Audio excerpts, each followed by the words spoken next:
Olá! Hoje a gente vai mergulhar numa das vozes mais, assim, radicais da literatura, Walt Whitman. E ele não era só um poeta, viu? Ele foi um visionário que enxergou uma conexão bem profunda e até surpreendente entre a democracia de uma nação inteira e o corpo humano. Bora entender como ele fez isso?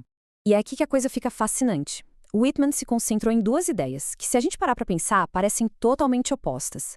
A imensidão de uma nação democrática e, do outro lado, a intimidade do nosso corpo, do indivíduo.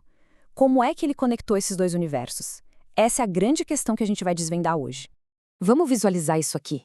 De um lado, a gente tem a democracia, o coletivo, a ideia de nação, o nós. Do outro, o corpo, o indivíduo, a carne, o eu. Para a maioria das pessoas, seriam mundos que não se misturam. Mas para o Whitman, para ele, eram duas faces da mesmíssima moeda. Então, vamos começar pela democracia. Mas olha, quando Whitman usava essa palavra, ele não estava pensando só em governo, em eleição, nessas coisas. A visão dele era muito, mas muito mais profunda. Era quase espiritual. A democracia para Whitman era, no fundo, uma celebração radical do indivíduo. Ele acreditava que cada pessoa, não importa de onde viesse, qual era a sua profissão, carregava um valor quase divino. O carpinteiro, a mãe, o operário, eles eram para Whitman a verdadeira alma, a força da nação. E essa citação aqui, nossa, ela resume isso de um jeito brilhante. Ele tira o foco dos palácios do poder e coloca a luz bem ali, na rua, na vida comum das pessoas. A verdadeira genialidade, segundo ele, estava ali, no povo. Simples assim. Agora, vamos para a segunda grande ideia dele. E esse aqui, gente, foi realmente uma bomba para a época. A celebração do corpo físico, ou, como ele mesmo chamou, o corpo elétrico. É muito importante a gente entender o contexto daquela época, sabe? Na era vitoriana, o corpo era visto como algo que tinha que ser escondido, uma fonte de vergonha. A literatura era toda puritana e qualquer coisa mais sensual era um tabu gigantesco. Aí vem o Whitman e quebra tudo. E que quebra, hein? Em vez de esconder, ele cantava o corpo. Ele celebrava o corpo como algo elétrico, vivo, sagrado. Ele via a forma humana com toda a sua fisicalidade como um milagre que merecia ser poesia, uma conexão direta com o universo. A filosofia de Whitman, então, era uma fusão total. Para ele não existia essa separação entre corpo e alma, era tudo uma coisa só.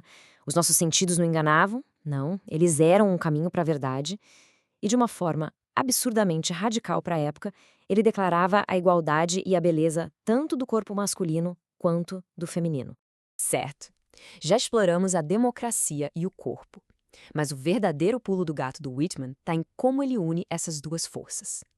Afinal de contas, como é que o indivíduo e o coletivo se tornam uma coisa só?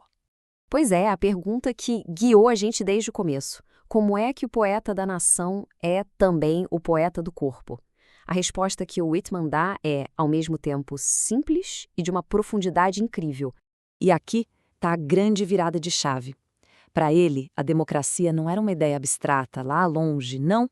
Era algo que se vive na pele, nos ossos. Era uma experiência profundamente física. Vamos seguir a lógica dele. Primeiro passo, uma nação não é um mapa ou uma bandeira. É um conjunto de pessoas, de corpos. Segundo passo, se a gente celebra cada corpo na sua individualidade, na sua divindade, a gente está celebrando o valor de cada indivíduo. E terceiro e último passo, celebrar o valor de cada indivíduo é a definição mais pura de democracia. A nação é um corpo gigante feito de muitos corpos. E isso nos leva direto a uma de suas frases mais famosas. Eu contenho multidões. Esse verso resume tudo, absolutamente tudo. O eu, o corpo individual, não é uma coisa pequena, isolada. Pelo contrário, ele é imenso, capaz de conter a experiência de todo mundo. Cada indivíduo é como se fosse um resumo da nação inteira. Whitman, no final das contas, nos deixa com essa reflexão muito poderosa. Ele mostra que não tem contradição nenhuma em ser um eu único, com um corpo único, e ao mesmo tempo ser parte de um todo gigantesco. Na visão dele, um não existe sem o outro. E essa é a sua grande mensagem, a beleza de ser simultaneamente um indivíduo e uma multidão.